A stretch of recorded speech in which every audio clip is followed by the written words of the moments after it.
Panificatori e panificatrici, buongiorno! In questo periodo riflettevo su una cosina. Noi appassionati di lunga data siamo sempre più attrezzati ed esperti. Spesso abbiamo più strumenti noi di quanti se ne possano trovare in una piccola pizzeria. E se questo da un lato ci permette di realizzare praticamente qualsiasi prodotto ci venga in mente, dall'altro potrebbe diventare una barriera insormontabile per chi si affaccia da poco a questo mondo o che semplicemente abbia voglia di organizzare una bella pizzata tra amici senza troppi sbattimenti e utilizzando ciò che già possiede nella propria cucina. Quindi con questo video voglio iniziare insieme a voi un nuovo percorso che tratterà diversi tipi di prodotti e impasti senza la necessità di usare impastatrici, forni professionali o altra roba strana. E inizieremo con quella che secondo me è la pizza più sottovalutata dell'intero globo terracqueo, nonché una delle mie preferite, e cioè la pizza al trancio milanese.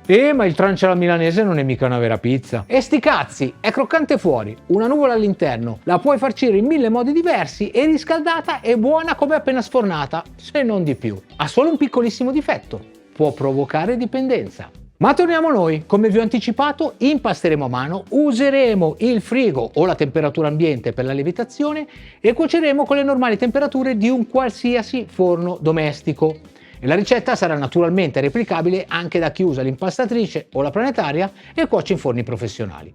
Bene, fatti i dovuti preamboli, vi ricordo che il video è diviso nei soliti capitoli, quindi se non vi torna qualcosa o volete rivedere solo alcune parti, in descrizione trovate tutti i marcatori per saltare direttamente al capitolo che vi interessa. Ma ora basta chiacchiere, iniziamo a preparare la pizza al trancio più buona della storia di internet. Ah no? Ho esagerato?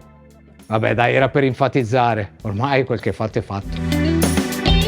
Bene, iniziamo subito preparando tutti gli ingredienti per l'impasto. Prendiamo una bella ciotola capiente che useremo anche per impastare e pesiamo 700 grammi di farina forte. Ragazzi, io qui sto usando la Viola del Mulino Pasini, una farina forte tipo 00 con circa 340 di W che potete trovare naturalmente sul nostro shop. Perché usare una farina forte, vi starete chiedendo? Semplice ragazzi, l'impasto del trancio dovrà crescere molto in volume durante la lievitazione in teglia, quindi serve una farina che regga senza collassare. Ora prendiamo una caraffa e pesiamo 400 g di acqua a temperatura ambiente. Prepariamo 10 g di lievito di birra fresco, 17 g di sale, 30 g di olio evo e 15 g di malto diastasico in polvere. Piccolo inciso sul malto diastasico, non è strettamente indispensabile, ma vi dà una grossa mano, quindi o lo prendete su giochi di gusto oppure lo prendete al supermercato quando andate a comprare il lievito. Bene, e ora facciamo una cosa che vi semplificherà tantissimo la fase di impastamento. Versiamo olio, sale, lievito e malto nell'acqua e mescoliamo per bene finché non sarà tutto sciolto.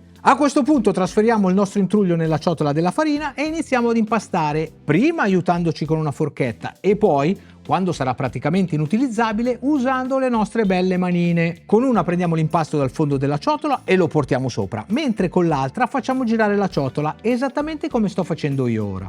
Continuiamo così finché l'impasto non sarà abbastanza omogeneo, dopodiché lo rovesciamo sulla spianatoia leggermente infarinata e finiamo di impastare fino a renderlo bello liscio. Mi raccomando, usate pochissima farina e una discreta quantità di forza in questa fase e quando avete terminato coprite la pallotta con la ciotola e fatela rilassare una ventina di minuti. Ora armiamoci di un bel tarocco, o se non l'avete potete usare anche un normalissimo coltello, e prepariamoci a porzionare la nostra massa. Il calcolo è semplice, si prende la superficie della nostra bella teglia, quindi lato per la teglia rettangolare oppure raggio al quadrato per 3,14 per la tonda, si moltiplica per 0,6 e viene fuori il peso del panetto da utilizzare. Io qui farò un panetto da 700 grammi per la teglia rettangolare e un panetto da 300 per la teglia tonda. Quindi andiamo a dividere e pesare i nostri panetti, aggiustiamo il peso, cerchiamo di dar loro una bella forma tondeggiante e li riponiamo in due bei contenitori e gli diamo una bella innaffiata di olio. Bene, ora non ci resta che chiudere i nostri contenitori e attendere che l'impasto raddoppi. Se abbiamo fretta e vogliamo accelerare i tempi, possiamo metterli al caldo, magari nel forno con la lucina accesa. Se invece vogliamo proseguire il giorno dopo, dobbiamo rallentare la lievitazione e in questo caso possiamo metterli in frigorifero. L'importante è che non vadano oltre al doppio del volume iniziale. In questo caso io lascerò a temperatura ambiente e in circa 2 ore, 2 ore e mezza, 3 ore dovrebbero arrivare al volume corretto. Ora, mentre aspettiamo, possiamo prepararci il condimento. Prendiamo una bella latta da 400 g di pomodori pelati San Marzano, aggiungiamo dell'ottimo olio extravergine, aggiustiamo di sale e diamo una bella frullata. Mi raccomando, leggera leggera, altrimenti ci diventa arancione. Poi prendiamo una bella mozzarella asciutta e la tagliamo a fettine da circa 2-3 mm di spessore. Mi raccomando, è importante che non sia la classica mozzarella, altrimenti vi viene un disastro. Se non lo trovate, usate una scamorza non troppo salata che andrà benissimo lo stesso. Quindi mettiamo tutta la farcitura da parte e andiamo a vedere se i nostri panetti sono pronti. Eccolo qui, come potete vedere l'impasto è raddoppiato e siamo pronti per stenderlo. Ma prima ragazzi non dimenticatevi di oliare per bene le teglie. Ve lo dico perché io me ne dimentico sempre e poi mi tocca recuperare in corsa. Basta dargli abbondante olio al centro e poi distribuirlo per bene sia sul fondo che sui bordi con un pennello o con della carta da cucina. Io preferisco il pennello perché la carta mi lascia i pelucchi. Bene ragazzi, oliate le teglie, diamo una bella spolverata di farina sulla spenatoia e rovesciamoci sopra il panetto per iniziare la stesura. Un po' di farina anche sopra e allarghiamo l'impasto premendo con i polpastrelli in modo da copiare la forma della teglia. Quando siamo quasi arrivati alla dimensione corretta ci fermiamo, lo carichiamo sull'avambraccio e lo spostiamo sulla teglia stessa. Sistemiamo i bordi e gli angoli in modo ordinato, dopodiché andiamo a distribuire una parte del pomodoro sulla superficie insieme a una bella spolverata di origano, senza lasciare il bordo. La pizza al trancio infatti non ha il cornicione, deve essere tutta bella sporcacciosa. Bene ragazzi, il grosso è fatto, ora non dobbiamo fare altro che aspettare che l'impasto lieviti arrivando quasi al bordo. Qui vi consiglio vivamente di metterlo al caldo con il solito trucchetto del forno con la luce accesa, altrimenti ci vorrà davvero un'eternità. Se riuscite ad arrivare a 28 gradi, in un paio d'ore dovreste già essere pronti per cuocere. Ragazzi, ci siamo, i nostri tranci hanno lievitato. Il forno è bello caldo e impostato in modalità statica a 250 gradi. Io qui in laboratorio non ho un forno casalingo, ma ho impostato il mio Mito, come potete vedere, a 250 gradi, esattamente come un normalissimo forno casalingo. Vado a infornare la prima teglia appoggiata sul fondo e la stessa cosa dovrà essere fatta se usate un forno tradizionale. La prima parte della cottura durerà circa 10-12 minuti, dopodiché estrarremo il primo trancio e inforneremo il secondo. Mentre aspettiamo che il nostro trancio cuoce, vi dico una cosina.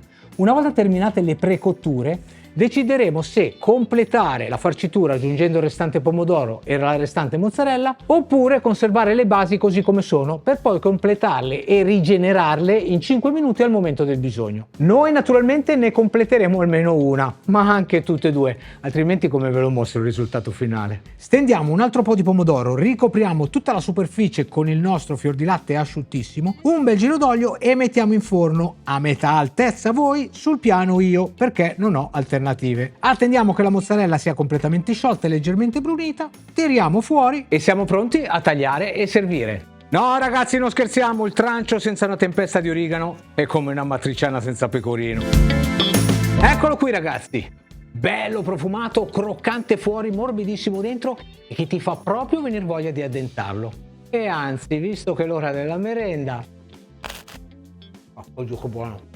Ragazzi, da noi il trancio è sempre stato la colazione delle bigiate, la merenda dell'intervallo o il tappabuchi dopo aver fatto serata, ma anche la pizza da condividere a cena con gli amici o il pranzo veloce di quando dovevi rientrare a lavoro. Negli ultimi anni però è riuscito un po' a togliersi quella nomea da pizza del panettiere fatta spesso alla Carlona e a guadagnarsi un posto tra le pizze più amate, almeno qui da noi al nord. D'altronde, se ci pensate bene, la procedura è una figata, è semplice da preparare, puoi farti le basi e rigenerarle quando ne hai bisogno, che poi rigenerata è pure più buona che appena fatta e la puoi completare con qualsiasi farcitura ti venga in mente. Come già detto, praticamente non ha difetti. Se poi ci aggiungiamo il fatto che la si può preparare a casa senza attrezzature particolari, abbiamo fatto bingo. Vabbè, io sono di parte perché sono nato a Milano, sono nipote di un panettiere e con il trancio ci sono nato e cresciuto. Magari a Palermo o a Firenze non sarebbe così apprezzata.